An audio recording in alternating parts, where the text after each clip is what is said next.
What's going on, people? What is going on? It's your man JP Castro, the Castro King. All I want to do is get your credit, your cash flow, and your financial confidence up so you live the life that you are destined to live. Now, very quick, while I let Facebook do its thing, if you're catching the replay, can you please go down to the comments and drop a 1 and where you watch it from, and say replay so I can know you're watching the replay, so that way I can follow with you and see what your thoughts were. But if you're catching this live, which will probably be a few people in a few minutes, because I tagged a bunch of people based on the fact that you responded on my status that I talked about, I wanted to make a video because a lot of people were they was talking to me, but then they kind of got caught up in stuff. So instead of me having to text all of y'all back and forth, I decided to make a video so that way y'all can see it for yourselves. That way y'all don't have to keep going back and forth with me texting. So, let me see something. Give me 1 second.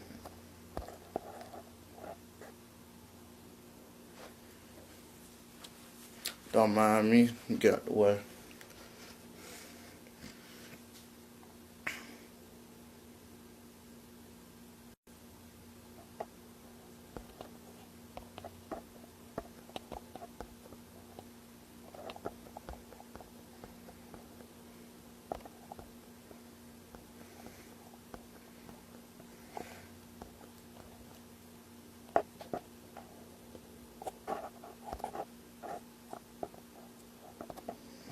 Hold on.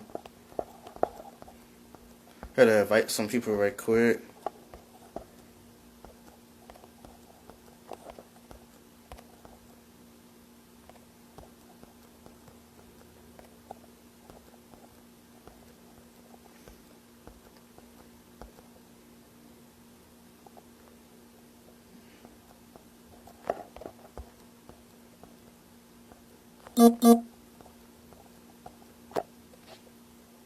Alright, cool. That's good enough. That's good enough. It's the middle of the day. I'm not too worried about it. Alright. So, I'm going to get started. So, what I'm talking about right now is the title of the video, Student Loan Payments at Zero. How? So, basically, I came across a idea that kind of worked out a year later. And basically, the idea is that student loan payments on an income-driven plan being at $0 a month. Now, normally, in order for them to be at $0 a month, what has to happen is you have to literally have no income, almost. You have to have a very little bit amount of income. You're surviving off just a little bit amount of income, and they give you $0 a month. But what about the professional who makes $30, $40, $50,000 a year? Then their income-driven payments are higher. Because here's the thing. The the student loan servicers base your income for your student loan payments on an income-driven plan on one thing. Well, a few things, but the main thing is this: AGI. It's backwards. I know. I want to be able to see y'all, but they base it on something called AGI. What is AGI? AGI is basically your adjusted gross income. It's the income that you are actually taxed on when you go file your taxes.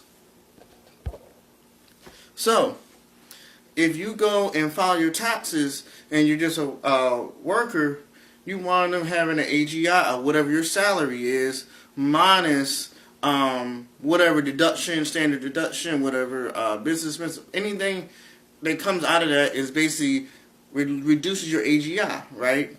So what happens is you go file taxes, you put in all these different things that you have to pay for.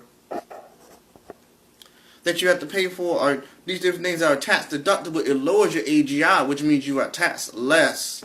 That's why it doesn't seem it seems bad, but it's not as bad when you go file your taxes. Now, why this is important is because student loan servicers on an income-driven payment plan have to look at your AGI, which is based on your tax return, in order to determine how much they're going to make your monthly payments. But here's the thing, if you understand the game and you understand AGI, understand taxes, you can lower your AGI. Like, for example, I don't have student loans, but my AGI on a regular yearly basis is less than about $5,000. But yet, I still made a whole lot more than that. Way more than that. But to the government, IRS, and anybody else who looks at my taxes, it looks like I really only have about $5,000 left after the year's over. So here's how do I do that, and how do everybody do that? Better yet, a better example. A friend of mine, he makes something about $90,000 a year. $90,000 a year, and what he does is he was on the income driven plan, paying $700 a month. And at $700 a month, he was getting killed when it comes to taxes, and getting killed when it comes to student loans, because that $700 a month was what his student loan payments were. So then he learned from us while he was on his income driven plan. He learned from us how taxes really work.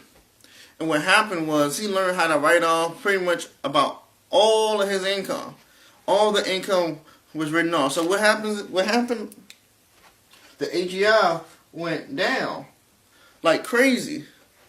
So when his AGI went down from 90,000 all the way down to, let's say, 10,000, because he learned how to write everything off on his taxes, what happened? Well, the student loan services, when they went to review and update his income-driven payment plan, his payment dropped from $700 down to $0 a month.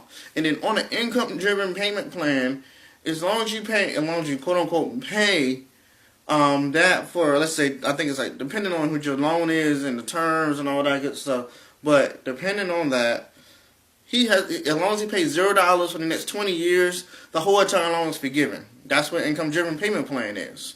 So, the income-driven payment plan part is free. That's the part that you do on your own.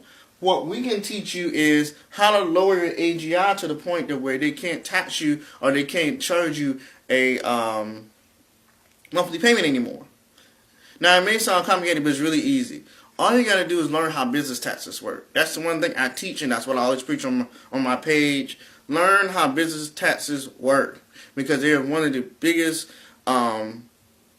springboards into wealth, I like to call it. Because if you learn how business taxes work, one, you keep more of your money in your pocket. Two, by having more money in your pocket, you can go do things that you do, because that's what you got to take care of in life. Now, other unintended consequences. My words came out today. I'm sorry. I'm not perfect. I make mistakes too.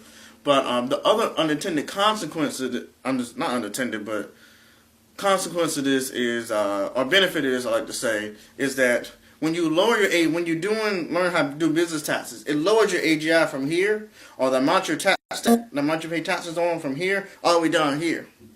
And what happens is, when they go to update your income-driven payment plan, they look at your AGI. If your AGI drops so low because you've been writing stuff off using a business under business taxes, what happens is, sorry, something had popped on my screen, distracted me.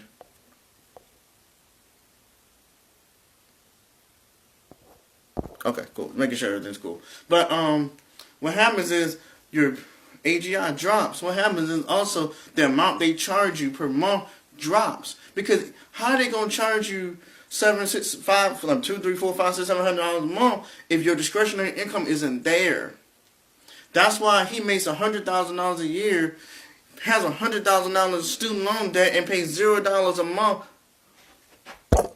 I ain't want that mess y'all. That's why he makes $100,000 a year, has $100,000 student loan debt, and pays $0 a month in student loan payments. And after 20-some years, that's automatically forgiven, and then boom, he ain't got to worry about it no more. It's over. It's done. So once you understand the game and you utilize it, which is what I always try to teach y'all, once you understand the game and utilize AGI and utilize business taxes, you can take advantage of this stuff that people claim that's not available to us. So that's what it is. And for the people who just got on, I'm going to explain to you real quick again. When you understand business taxes and you understand what AGI is, you can lower it. Why is that important? Because that's what student loan services look at when they determine how much discretionary income you have against how much you're paying a month in bills. So if you show that you have a lot of discretionary income, they're going to want you to pay a lot more out.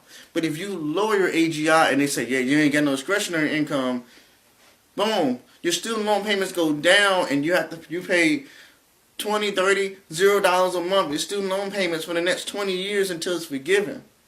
And that's what's important here. You got to learn how to play the game. That's why I always tell people, there's no end-all be-all system out here that does it. This is what we teach. This is why I teach business taxes. Because they have all these great benefits that you can take advantage of, but you ain't taking advantage of them because you won't get started. My group that I created, I'm teaching this stuff to people because I want people to understand and learn how to do all of this. Because there's so much knowledge out there that you don't have access to because no one taught you. And then now you want me to teach you, but you want me to just give you game. No. You got to join my crew. My crew, we learn how to do this for ourselves. And we're going to use the tax code to our advantage so we can build wealth. Because the thing is, the only thing that's stopping you from building wealth is the action of knowledge. Not just knowledge, the action of knowledge. Because once you get this knowledge, you got to take it and you got to build on it and get better at it. So, that's all I got for you. I just want to real quick come on here. So, like I said again, once you start to understand business taxes, understand AGI, it drops it and then boom, we basically have no payments for ever. As long as you understand how to do that correctly. So, this is your man JP Castro, the Castro King, signing out. Have a blessed day.